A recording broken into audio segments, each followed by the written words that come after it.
एक महिला एक पत्र प्राप्त करती है जो कि एक ऐसे भवन के 13वें मंजिल से भेजा गया है जो कभी था ही नहीं। इस पत्र में ऐसी जानकारी है जो केवल उसके मर चुके भाई को पता थी। वह अपने बिस्तर के किनारे पर बैठी है, पत्र उसके गोद में खुला है और वह गहरी सोच में खोई हुई है, जबकि कमरे में एक टिमटिमाती लैंप की छायाएं हैं। वह अपने भाई के पुराने कमरे की ओर दौड़ती है जो धूल और यादों से भरा हुआ है, और वह एक दराज खींचकर पुरानी डायरी और स्मृतियों को उजागर करती है। वह फर्श पर बैठी है, चारों ओर बिखरी हुई डायरियों में उसकी आंखों में आंसू हैं जब वह एक पृष्ठ पढ़ती है जिसमें केवल उसके लिए एक संदेश है। वह खिड़की के पास खड़ी है, रात के आकाश में देखते हुए पत्र को मजबूती से पकड़कर अपने भाई के छिपे रहस्यों के बारे में गहराई से सोचती है। वह साहस जुटाकर एक जवाबी पत्र लिखने लगती है। चारों ओर घुंघराले कागज हैं जो उसकी भावनाओं को व्यक्त करने के संघर्ष को दर्शाते हैं। वह एक स्थानीय कैफे में जाती है, अपनी जवाबी पत्र को पकड़कर और चारों ओर चुराता हुआ देखकर किसी से अपनी कहानी साझा करने की उम्मीद करती है। वह एक छोटे टेबल पर बैठी है, एक सहानुभूतिशील अजनबी के साथ उत्साह से बातचीत करते हुए उनके चेहरे समझने और साझा कहानियों के संबंध को दर्शाते हैं। वह कैफे से एक नई आशा के साथ बाहर निकलती है। जवाबी पत्र अब उसकी बैग में सुरक्षित है और अजनबी की ओर मुस्कुराते हुए जो उसे सहारा दिया। वह अपने भाई के पुराने खेल के मैदान के सामने खड़ी है। उसकी यादें उस समय पर वापस जाती हैं जब उन्होंने वहां अपना बचपन बिताया था। वह एक झूले पर बैठी है, धीरे धीरे आगे पीछे झूलती हुई अपने भाई के जीवन और उन सबक पर विचार करती है जो उसने सिखाए थे। वह खेल के मैदान में एक पेड़ की जड़ पर फूल रखती है। यह उसके भाई के लिए एक भावुक श्रद्धांजलि है, जबकि वह प्रेम और यादों के शब्द फुसफुसाती है। वह खेल के मैदान से दूर चलती है। उसके चेहरे पर अब शांति और दृढ़ता का मिश्रण है, क्योंकि वह अपने भाई की यादों को अपने दिल में लेकर चलती है।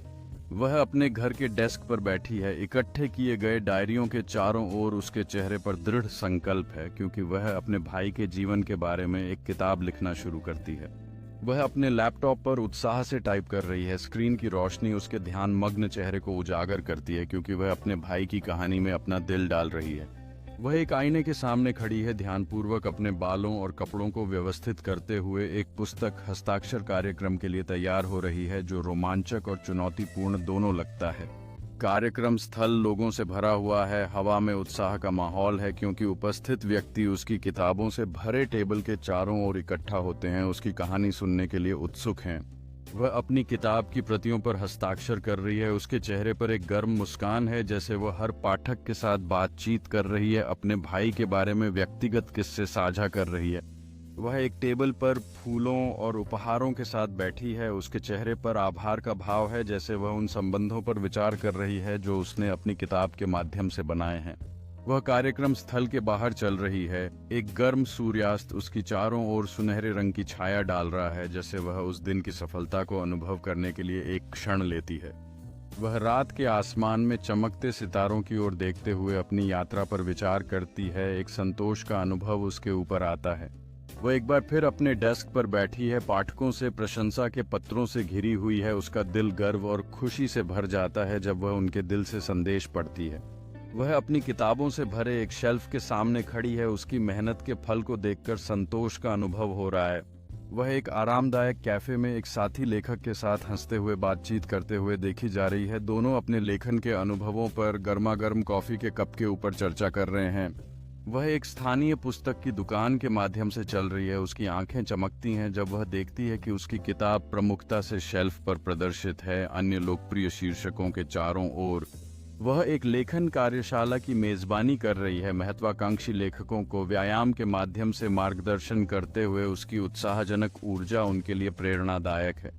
वह एक साहित्यिक महोत्सव में एक मंच पर खड़ी है, कहानी कहने की शक्ति के बारे में एक प्रेरणादायक भाषण देती है। सुनने वाले दर्शकों का ध्यान उसकी हर बात पर है।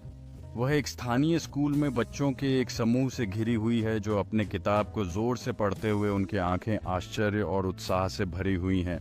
वह एक पार्क की बेंच पर एक क्षण के लिए आराम करती है, अपने चारों ओर की प्राकृतिक सुंदरता को संजोते हुए। उसके होठों पर एक शांत मुस्कान है, जैसे वह अपनी यात्रा पर विचार कर रही है। वह दोस्तों और परिवार के साथ एक छोटे से समारोह में जश्न मना रही है। कमरा हंसी और खुशी से भरा हुआ है, जैसे वे उसकी हाल की सफलता के लिए टोस्ट करते हैं।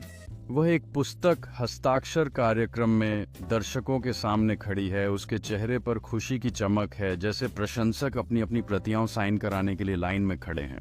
वह एक आरामदायक कैफे में एक साथी लेखक के साथ सहयोग करते हुए नजर आ रही है। नोटबुक और साहित्यिक संदर्भों से घिरी हुई है, अपनी आगामी संयुक्त परियोजना के बारे में गहरे चर्चा में। वह एक कला गैलरी के माध्यम से चल रही है, उन चित्रों से मंत्रमुग्ध होती है जो उसकी रचनात्मकता को प्रेरित करते हैं, जैसे वह अपने नोटबुक में विचारों को स्केच करने के लिए रोकती है। वह पहाड़ों में एक दूरदराज की केबिन में देखी जा रही है, जैसे वह अपने लैपटॉप पर टाइप कर रही है, जबकि सूर्यास्त होता है उसके लेखन के लिए एक शांतिपूर्ण पृष्ठभूमि बनाते हुए। वह एक साहित्यिक सम्मेलन में एक पैनल चर्चा में हिस्सा ले रही है, आत्मविश्वास के साथ कहानी कहने की विकसित होती प्रकृति पर अपने विचार साझा कर रही है। वह एक समुद्र तट पर खड़ी है, उसकी बालों में हवा चल रही है, जैसे वह समुद्र की ओर देखती है, लहरों के बीच अपनी व्यक्तिगत और व्यावसायिक वृद्धि पर विचार करते हुए। वह एक जीवंत पुस्तक की दुकान में एक युवा महत्वाकांक्षी लेखक के साथ बातचीत कर रही है, कहानी कहने में अपनी आवाज को खोजने के महत्व पर